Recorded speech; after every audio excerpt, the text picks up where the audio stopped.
Jadi pada kesempatan kali ini saya akan bahas lagi untuk support dan resisten. Jadi bukan bahas tentang pergerakan harga ya, bukan pergerakan harga dari YBP/USD ini, melainkan video edukasi untuk pemahaman support dan resisten dari dynamic support dan resisten. Jadi untuk support dan resisten itu ada dua jenis. Yang pertama itu adalah classic support dan resisten, dan yang kedua itu adalah dynamic support dan resisten. Contoh dari classic support dan resisten itu ada di video sebelumnya. Nanti akan saya taruh linknya di pojok kanan atas ini untuk kalian tonton.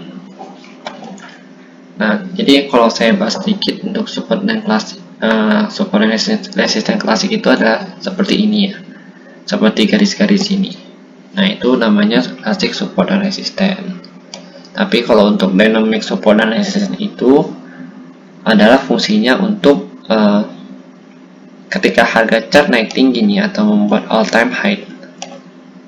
Misalkan si YBP/USD ini sedang ada di sini nih. Ini kan all time high-nya dia bahasanya ya. Misalkan dia di sini all time high dia. Kan kita nggak tahu nih dia mau bergerak sampai mana ya kira-kira. Nah, di situ lalu karena dia udah all time high kan otomatis pergerakan dari sini kan kosong nih. Terjadi kekosongan harga di sini. Kan nggak ada chart di sini ya. Sedangkan si harga ini tuh ada di sini. Nah, fungsi si support resisten dynamic ini kan nggak ada pergerakan harga nih ya, atau di sini nih kan nggak ada pergerakan harga, jadi kita nggak tahu kira-kira kalau dia mau turun itu turunnya sampai mana, lalu dia lanjut naik lagi atau enggak. Jadi si fungsi support dan resisten ini adalah untuk melihat pergerakan harga atau untuk mengikuti harga gitu loh, karena dia dynamic, jadi dia akan berganti-ganti terus menyesuaikan sesuai dengan pergerakan harga itu sendiri. Bisa dilihat bahwa pada chart YBP/USD untuk time frame daily di sini, ketika si harga berada di atas EMA 50 ya, karena sih saya menggunakan EMA 50 dan juga EMA 200. Mungkin saya sedikit jelaskan ya kenapa saya menggunakan EMA 50 dan EMA 200. Kenapa saya nggak menggunakan EMA yang lain, atau kenapa saya menggunakan exponential moving average ketimbang dengan EMA biasa. Jadi kalau untuk penggunaan EMA ini sendiri, karena pergerakan EMA ini lebih sensitif ya ketimbang si moving average yang biasa. Kalau moving average yang biasa itu pergerakannya lebih lambat untuk merespon harga pasar, sedangkan untuk si exponential moving average ini atau EMA itu pada saat respon pergerakan pasar itu lebih cepat atau dia lebih sensitif. Jadi kedua EMA dan EMA ini mempunyai kelebihan dan kelemahannya masing-masing.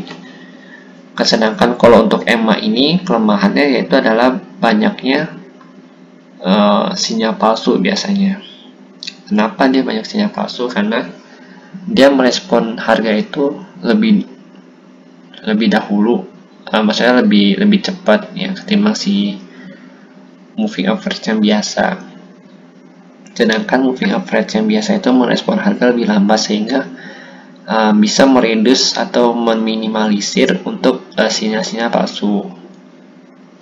Cuma ya kalau untuk kita entry dengan menggunakan moving average biasa itu akan lebih lambat jauh ya ketimbang menggunakan exponential moving average ini. Kelebihannya begitu.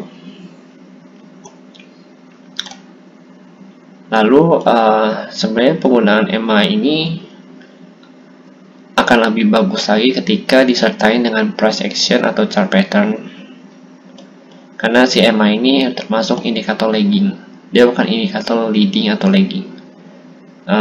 Dia bukan indikator leading, melainkan ini adalah indikator lagging. Jadi dia menunggu harga untuk bergerak dulu baru dia gerak. Beda halnya dengan indikator leading ya, seperti RSI, stokastik.